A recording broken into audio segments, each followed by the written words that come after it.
আমরা বাঙালিরা কিন্তু খেতে খুব ভালোবাসি, সেটা যে ধরনেরই খাবার হোক না কেন। আর সেই খাবারে ব্যবহার করা হবে এমন একটি জিনিস আজ বানাবো, সেটাই স্টেপ বাই স্টেপ তোমাদের সাথে আজ শেয়ার করব। চলো দেখে নেওয়া যাক। আজ আমরা বানাবো বাড়িতে আমরা কিভাবে চাল কুমড়ো এবং বিউলির ডাল দিয়ে বড়ি দিই সেটাই। প্রথমে চাল কুমড়োগুলোকে ভালো করে কেটে পেস্ট করে নেব।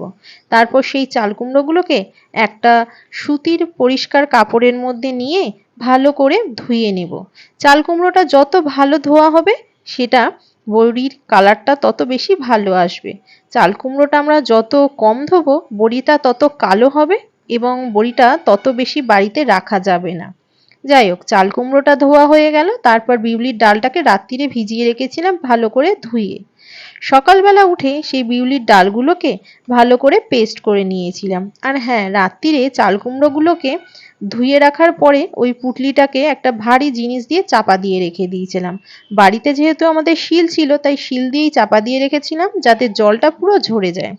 তারপরে বিউলির ডালটাকে যখন পেস্ট করা হয়ে গেল তার মধ্যে সেই চাল কুমড়োটাকেও দিয়ে দিলাম। পরিমাণ মতো নুন দিয়ে সেই ডাল চাল কুমড়োগুলোকে ভালো করে একসঙ্গে মিক্সড করে নিলাম।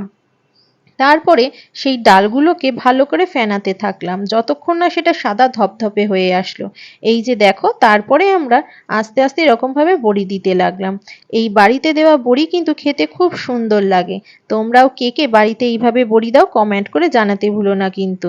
আর এই ভিডিওটা যদি ভালো লেগে থাকে তাহলে একটা লাইক এবং চ্যানেলটিকে সাবস্ক্রাইব করে দিয়ে আমাদের পাশে থেকো। ধন্যবাদ।